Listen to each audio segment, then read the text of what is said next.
Hi there. I say what I'm going to say today from an earnest wish that some people who find the image of a patriarchal God inferred by the word he as an insurmountable barrier to belief, to not throw the baby out with the bathwater. To deny oneself a learning opportunity which has the potential to offer you true salvation because the author of the book didn't use the proper they-them pronouns would be somewhat tragic, in my opinion. I also want to say that I get it. Pushing against the patriarchy is a worthy notion, especially at this moment. I grew up in a feminist household myself, just my mom, my older sister, and I. No other men around to teach me a patriarchal mindset. When masculine energy gets conflated with the male gender, which I don't think it is in reality, the lines do get blurred. What I believe is that both masculine and feminine energy exist in every one of us, regardless of our gender or gender identification. Creating the right balance for yourself of these two energies is a worthwhile personal project for everyone. The most familiar line of defense from ACIM students about this topic is the following quote, and it is my main argument too. Quote, God does not understand words, for they were made by separated minds to keep them in the illusion of separation. Words can be useful, particularly for the beginner, in helping concentration and facilitating the exclusion, or at least control, of extraneous thoughts. Let us not forget, however, that words are but symbols of symbols. They are thus twice removed from reality. End quote. Having stayed with A Course in Miracles for long enough now, I have experienced the shift from thinking this is true to feeling this is true. It's a shift that happens gradually, in parallel with one's increasing sense of certainty. When you consistently apply the ideas to the images you see as the workbook directs, you are essentially collecting dots and connecting them to everything else, and beginning to see the truth rather than just imagining that it's true. This transfer of knowledge from thought to felt experience is essential for spiritual growth, and it's tragic that a word, something which is twice removed from reality, could stand in the way of this. The other day I was thinking about this, and I came up with another argument, actually two. I thought maybe if people understood better what non-duality is, they would get why this does not matter.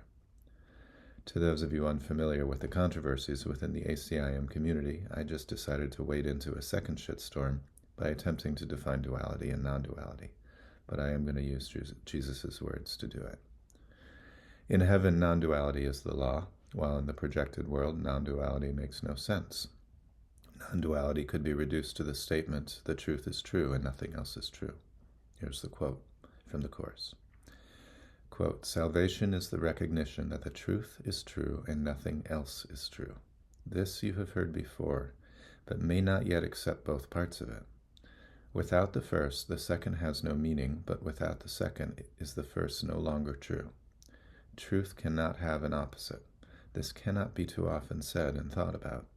For if what is not true is true as well as what is true, then part of truth is false, and truth has lost its meaning. Nothing but the truth is true, and what is false is false. End quote. In this projected world that most of us consider to be reality, guilt has been added to the mix, and projection was made up by the ego to separate me from you as a frankly pathetic defense from guilt. In other words, we made duality in this world to deny our own guilt while preserving it in others, which we have accomplished at times, but only with the aid of a great deal of self-delusion. In our world, we think that we need the idea of darkness to comprehend light, that we need the idea of evil to comprehend good. We can't just wash the grime of guilt off of us, we need to place it on something or someone else. We can't just be innocent without someone else being guilty. That's the essence of duality. And the masculine and feminine are just one aspect of duality. They have no parallel in heaven because the idea of duality doesn't transfer to heaven.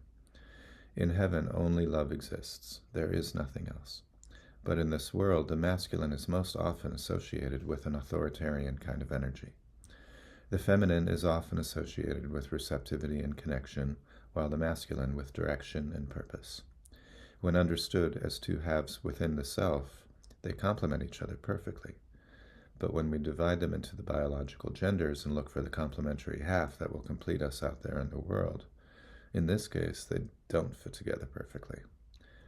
The authority problem is frequently talked about in ACIM, and Jesus does make it very clear that God is our author. With respect to this, it makes sense that Jesus used he to describe God. Quote, "The issue of authority is really a question of authorship. When an individual has a, quote, authority problem, it is always because he believes he is the author of himself and resents his own projection of this delusion onto others. He then perceives the situation as one in which two people are literally fighting for his own authorship. This is the fundamental error of all those who believe they have usurped the power of God. The belief is very frightening to them, but hardly troubles God at all. He is, however, eager to undo it, not to punish his children, but only because he knows that it makes them unhappy." End quote. Meanwhile, back in heaven, none of this duality is conceivable. Love exists in heaven without fear. God exists in heaven without the devil, and Jesus is teaching us that becoming aware we are in heaven is our salvation. So it makes sense that Jesus wouldn't choose to spoil our image of heaven by dragging duality back there with him. Heaven wouldn't be heaven with duality present. It would be just like it is here. The second realization I had along with this one was the simple historical record. They-them pronouns weren't a thing back being discussed yet in the 1960s when A Course in Miracles was written. It was only in the early 70s, and only within certain subcultures, that they-them was starting to emerge. Previously, the only use of them was in isolated occurrences such as Shakespeare, Chaucer, and Jane Austen. They all used the term to refer to someone whose gender was unknown to them as of yet. Yes, I did a little research to make sure. Who knows if Jesus would have used they-them pronouns had he given us ACIM more recently? My best guess is that he would have at least included an explanation for why they-them pronouns didn't make sense in heaven, or alternatively why they do make sense in heaven, since they do transcend duality after all. I can see it both ways. My point is, he didn't because at the time he wrote the book, the idea of they-them pronouns wasn't an idea, as of yet. What I'm saying, basically, is don't throw the baby out with the bathwater, regardless of the particular bathwater. Many people shy away from ACIM because of the Christian language and their associations with nonsensical things that they rejected in Sunday school. ACIM spends a lot of time correcting those false interpretations. It has to use the language of the paradigm that it's correcting in order to correct it, right? Salvation is too dear a thing to deny yourself over something as trivial as words. They're just symbols of symbols, twice removed from reality. And recognize also that by doing so, you are only denying yourself salvation. Continue to seek for the felt experience of truth, and you will realize how inconsequential the words really are in the end. Thank you for your time. Have a good day.